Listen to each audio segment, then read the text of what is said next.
Welcome to the event that killed the gun range. These guys designed a sport where you take your rifle, your pistol, and go on an adventure to shoot targets across the countryside.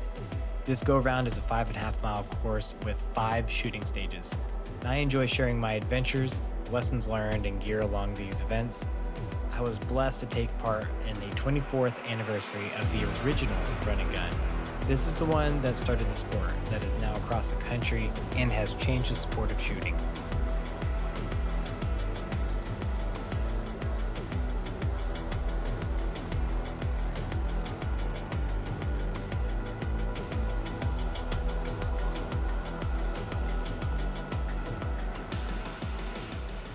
Something to remember while watching this video is that shooters have never seen these stages before. We all get a quick brief of what we need to do to pass the stage, and then immediately we shoot the stage. There's no walkthroughs, no help from others, no strategy talks, and more often than not, you don't even know the distances. The run and guns test your ability with a shooting sport to shoot new environments and challenges with nothing but unknowns. Stage one started off with just down to the basics. So we have 2 shooting positions. The first one is rifle, the second one's rifle, and then you end up shooting a pistol shot. One thing to note is that I have an unrivaled break on my rifle. I absolutely love it. You see it kicking up a lot of dust though, and that's just a consequence of having a break. I am going to try the new Hollywood break. That'll be on one of my next videos. So please subscribe if you want to see more about that. Also, I have a night vision match coming up where I'm going to go over all the gear that you need to get into running guns with the night vision as opposed to just using the white light. Oh.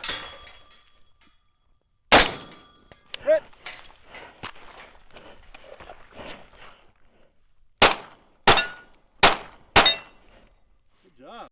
I'll have this running score go after every stage, and you can see how consequential doing good or doing bad does to your overall score and how it moves you up and down through the ranks. This is me with the J Tactical Biathlon sling.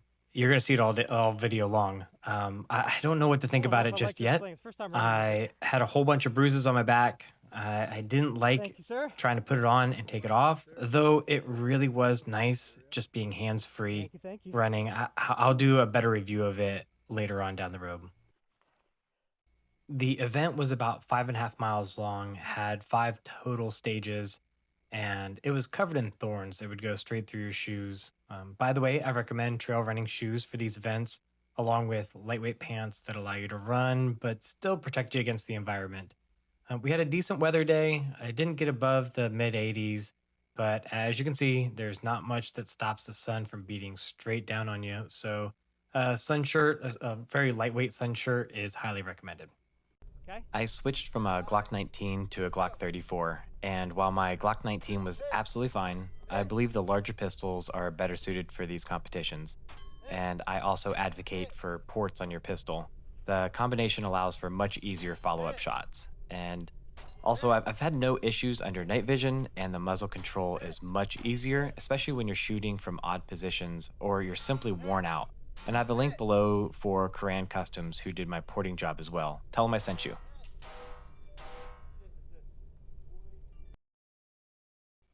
So like I said earlier, here are the scores, and you're going to see the evolution of the scores. Keep an eye on that purple bar. He ends up being the best shooter and did really well throughout the whole day. Remember, we're about 2.5, 3 miles into this, and fatigue's starting to set in. You're a little bit out of breath the whole time because you've been carrying another roughly 20 pounds on you the whole time. And a word of advice is to practice shooting out of breath. And I don't mean just go and be able to run, but to shoot while you're winded. So whether you're doing a few push ups or maybe even doing a few sprints before, practice shooting out of breath. You ready? Ready. And go. Stage 3 was back to rifle, and it required you to go to 3 different shooting positions, shooting 2 different targets, each from the different shooting positions. And I think one of the big things that this stage really emphasized was being able to move with a purpose.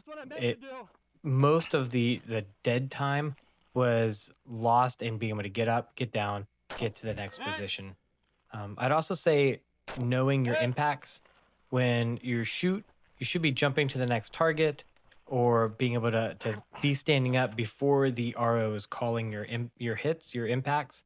And the last thing would be being able to shoot from Is different that it? positions, Yep, being able to that's it. drop into prone and immediately be on target. I'm really thankful I got off to an early lead in this event because this next stage I suffered greatly. I did not do well at all. And we continue on to about the 3 mile mark where we shoot stage 4. And go. Stage 4 starts in a vehicle where you move to the hood and take 2 shots at a 200-yard target, and then you advance. Then there is a 300-yard target and a Safe. 400-yard target and a 500-yard target that you have to engage. I made the same mistake that a lot of shooters did, and that's mistaking the 400-yard for the 300-yard target. Once I corrected myself, I began hitting targets again, but it ate a lot of time. And big takeaway, take that extra moment to orient yourself after your stage brief. Also, what do you think is ideal for the Ah, scopes or any sort of magnification that you might use on a running gun? I'm leaning more towards a 2 to 12 or 3 to 14. I'm thinking that might be the best. Right now, I'm running a PLXC and it's still doing me just fine. It's lightweight, but I'm on the lookout maybe for something else. That being said, don't let the idea of trying to get the perfect setup prevent you from coming out and doing one of these events. Get out here, give it a go, and you're going to learn really quick what you like and what you don't like. And everyone's a little bit different. Bring what you already have. There's a link below to come to this one again, and it being the original, it's really cool. man, I sucked on that one. Here you can see the lead that I gained from stage 2 and 3 dwindle to almost nothing. And here we make about a mile and a half journey back towards where the start was, where stage 5 also is. And it was through this run, I got a thorn stuck into my shoe. And it was bad enough that I was actually bleeding when I had pulled it out. But I knew I was making good time, so I didn't want to give up on the pace. Stage 5 and the final stage was a bit of a Let's height go. overboard trick. I'm pretty sure they picked where to paint a line for reference very deliberately. If you aimed at it, about 20, 25 yards out, you were hitting sand and dirt and not your target. Anyhow, ultimately, your job is to knock the weight on the top of the board down Am I hitting the by dirt? sawing the board in half. You can shoot a full mag, and then you get to advance to a closer position and shoot whatever ammo you have left. And I wonder how much of this stage and your time is based off of skill, how much of it is getting the right board with the right grain, and how much of it is your ammo and actually how much it tears apart the board. So I was absolutely honored to be able to attend this 24th anniversary of the first ever running gun. They are now a popular event that sells out across the country, and it's all because of these guys here in Pecos. They deserve all the thanks for starting something that has killed the standard gun range. It's really difficult to feel challenged at a flat range when you can just do standard drills, and especially knowing you could instead be on an adventure, shooting targets in all directions with known and unknown distances, rifle and pistol, and all while being around a bunch of the top quality people in the world. Again, I encourage you to join an event near you, and I think everyone should make the Mecca to Pecos at least once. Those of you that have been watching know that I have become a huge advocate of having a bipod on there, and you notice that I haven't had a bipod all day. That's because that's a rule of this specific event. Now, if you're looking to get into one of these and never have done one before, there's normally not many rules at all. Uh, Pretty much bring what you have already. But this one in particular had the no bipod rule, largely because of the background of the guys that set this up. They had experiences with bipods in combat, and they decided that they wanted to make this competition one with no bipods.